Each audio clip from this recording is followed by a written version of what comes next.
From episode 1 to episode 2, where Pac-Man attends a kind of soccer game in Pac-BALL CHOMP-IONSHIPS. This episode right here is the one I was waiting for. It cements Pac-Wizard and Miru as recurring characters and tells us their roles going forward. Also, this is the shortest episode so far, at a minuscule 3 minutes and 12 seconds. At the start of the episode, we are introduced to Pac-Mayor, voiced by Mike Bodie, another new character for Snack Breaks, who kicks off the Pac-Ball Regional Championships. It just so happens that this was posted around the World Cup. Talk about keeping things relevant.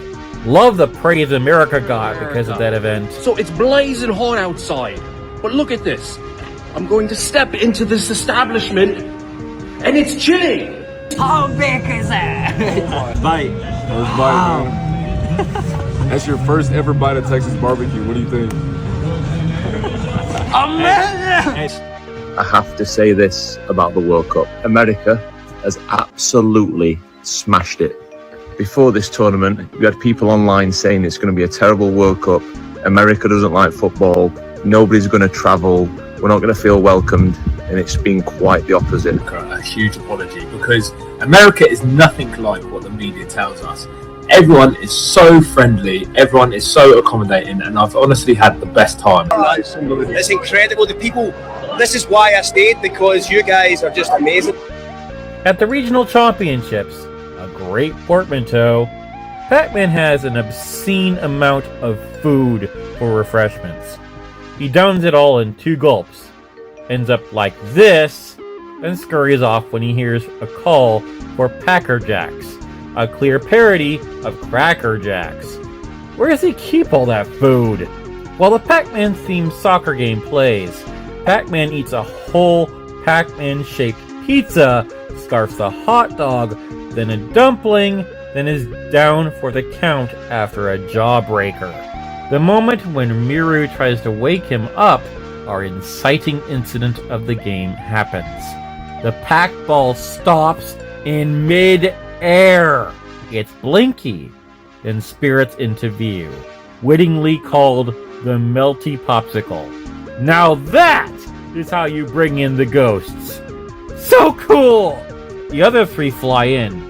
Then Clyde interprets the audience's booing as being loved. Honestly, not a butt monkey move. The others don't chide him either.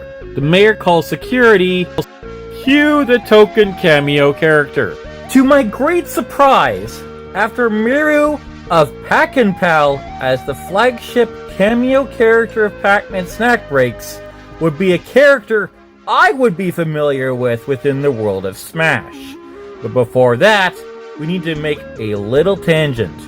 Back in 1982, Namco created Super Pac-Man, the follow-up to the game that changed the industry forever. This one game created a web of titles from its hardware, and those were the aforementioned Pac-Pal in 1983, the Tower of Duraga in 1984, Dig Dug 2 in 1985, Grobda in 1984, Moto S in 1985, and finally, the lucky titular character who appeared on Pac-Man's Namco Roulette, Mappy, the mouse employed by the Micro Police, who debuted on March 1983 in the arcades. Mappy, derived from the Japanese slang term of Mappo, which means policeman, was a horizontal scrolling platformer created by Eiji Sato. Funny thing, this character was based off a robot that Namco made that solved mazes back in 1981. Then they made a game concept out of it, inspired by the Tom and Jerry cartoons. Namco sure loves those two!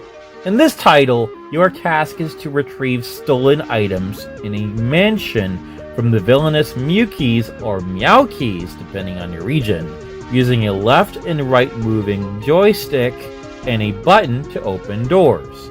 Those items are a radio that's 100 points, a television for 200 points, a computer at 300 points, the Mona Lisa at 400 points, and a safe at 500 points.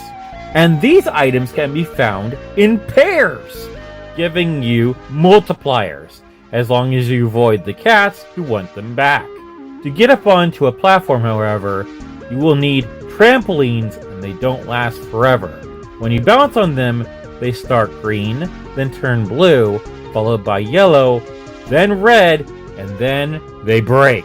Luckily, they rebuild after Mappy touches a floor. Also, bouncing awards 10 points. Here's a weird part of the game. The cat's ringleader is actually weaker in strength than his cronies, but is much faster. The boss cat, Nyamko, originally a mix of Namco and Nyanko, which means kitty cat, but was named Goro elsewhere, hides behind those stolen items and can give you extra points if you catch him in the act. And crazy thing, even this dude started as a robot too in 1980. That's right, the antagonist debuted the same year as Pac-Man! If you've been paying attention, both Mappy and Nyamko debuted at the Micro Mouse competitions, then were turned into video game characters. Stunning that these two never really took off in culture, save for the historians like moi. But I digress. Now back to the game. Though in each stage you cannot waste time or you get hurried, and more Mewkeys or Meowkeys get added to the stage. Waste more time than that, and an evil coin comes on the stage. Kosenzo coin, the green disc, wearing the face of Nyamko or Goro, can chase you down and can kill Mappy even in the air. So avoid this event at all costs.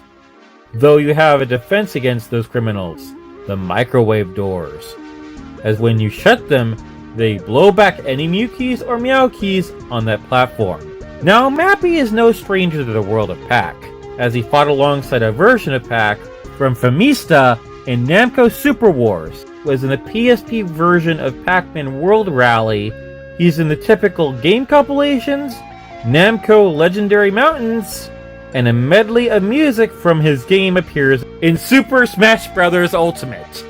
Not to mention, Pac-Man stole the up special from Mappy, using the iconic color-changing trampolines from the robot-turned-mouse officer.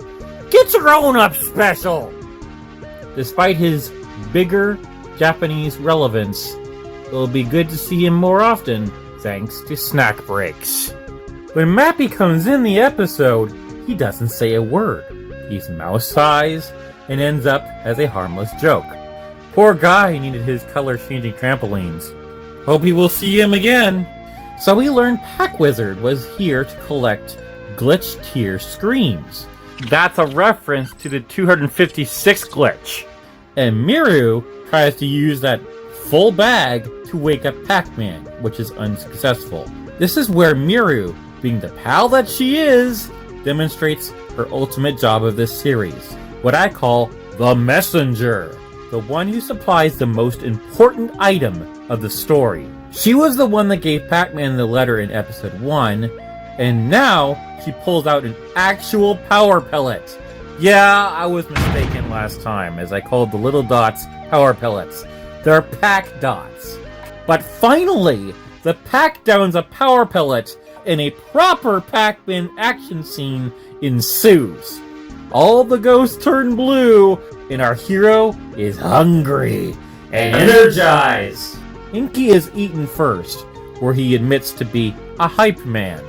Pinky is next, after harassing a couple, then hilariously asks if she was ghosted when she was eaten. Clyde follows after hounding a player for an autograph for his nephew, who looks blindly after being swallowed.